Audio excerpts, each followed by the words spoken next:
Ladies and gentlemen, welcome back to Let's Dev, where today we continue working on our last project ever before moving on to GameMaker 2.3. Now last time we started working on player-related controls and features, the idea for our little game being slightly inspired by a mini-game from Fall Guys.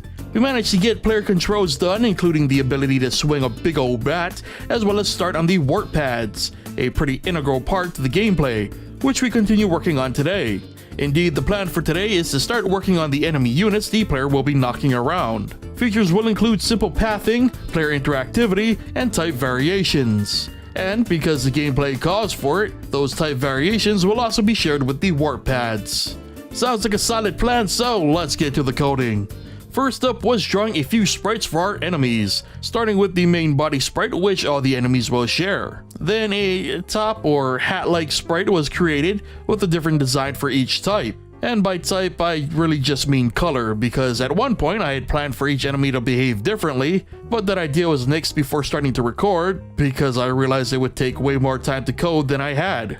Anyway, with those sprites done, it was time to bring those enemies to life. To start, I tried setting up macros for the color codes we'd be using, and applied them to the warp pads for testing. I originally went with hex codes, which I haven't had much success with in the past. I knew the order of the codes differed from pretty much everything else out there, but no matter what order I went with, the colors just wouldn't come out right. So after wasting a ton of time trying to figure out the issue, I decided to go with something much more reliable and use the typical RGB format instead. So with the colors finally working right, we could now move on to the actual enemy code.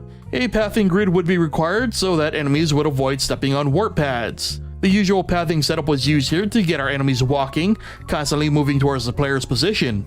And thankfully, unlike the last time we tried working on something Fall Guys inspired, the pathing actually worked correctly. The enemy would walk towards the player, making sure to avoid coming in full contact with any warp pads that may come between the two, which meant I could let out a huge sigh of relief and move on. Next was adding a knockback effect whenever an enemy comes in contact with the swinging bat. So back in the enemy code, a state variable was added, and the behavior was broken down into a switch. The default state is the walk state, as usual, and the second state would be the knockback state. And again, in yet another twist, the state is really just a countdown to return the enemy back to the default state. Moving to the hitbox object, a collision check with the enemies was made.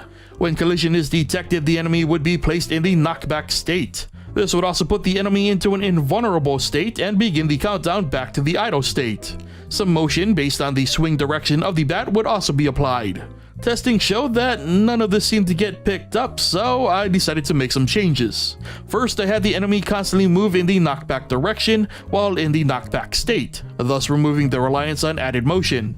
Next, I moved the collision check from the hitbox to the enemy and reversed the code perspective? Yeah. These tweaks ended up fixing the issue, now giving us enemies with proper knockback state, effects included. However, as much as I wanted to call this a success, there was one nagging issue. It seemed like enemies were actually, in fact, ignoring the need to avoid warp pads. And drawing out the enemy's path proved it. I wasn't sure what the issue was, but I had my theories. Turns out I was correct in that checking for objects to mark on the pathing grid is not constant, and this is never explained in the documentation, which explains my confusion. Regardless, the fix was that anytime a warp pad was spawned, it would then also update the pathing grid.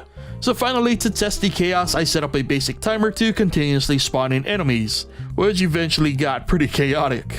It was also somewhat satisfying to watch as globs of enemies would suddenly break apart from the group as they were whacked by the Yeti's bat.